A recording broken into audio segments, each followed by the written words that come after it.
И цвекињата спијат. Од се повеќе Зага ги сака цвекињата. Колку жолтите, толку и црвените.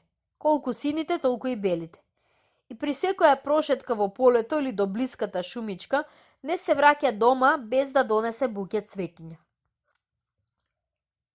Близу до нашата куќа се ширеше рамна ливада со бујна трева. Во април ливадата беше жолта. На сонцето изгледаше како позлатена. Позлатена од цвекиња. Во неа имаше повеќе цвекиња отколку трева. Во врска со таа ливада ќе ви раскажам нешто за кое верувам досега не сте знаеле. Може би и јас не ќе знаев ако таа тајна не ми ја откриеше малата Зага. Еднак вечерина, кога се враќавме од полето, газевме низ ливадата. Сонцето веќе беше зајдено. Наеднаш Зага ме фати за ракав и ме праша: "Тате, зошто сега ливадава не е жолта?"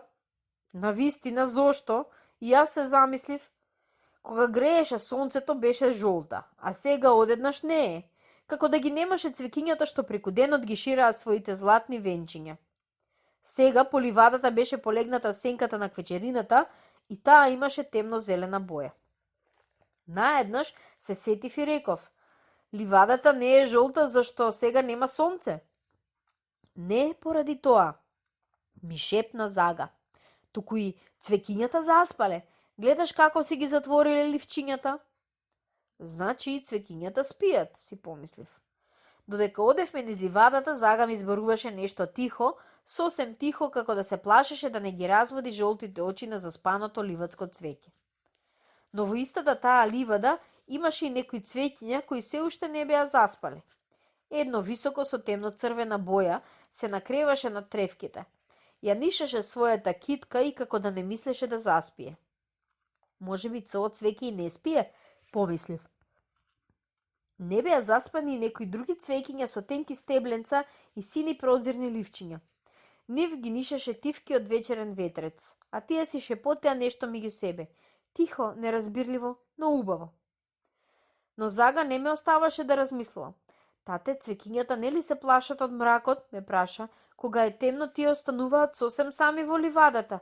Може да дојде некој да ги грабне, да ги украде." "Та не се сосем сами," реков. "Го гледаш ли она црвеното цвеќе? Тоа им чува стража, а жолтите цвеќиња спијат заедно со бубачките." "Какви бубачки?" се заинтересира Зага. "Секакви," реков. "Меѓу нив има пчели што задоцнеле навреме да се вратат дома. Има и штурчиња што по цела ноќ свират по своите тамбурчиња и многу други бумбари, бубамари, вилени кончиња. Жолтите цвеќиња се толку добри, тие ги покануваат да останат со нив и бубачките остануваат." Изутрина, кога сонцето беше расплиснало својата златна светлина по ливадата, таа пак беше пожолтена. Тоа ми го соопшти Зага.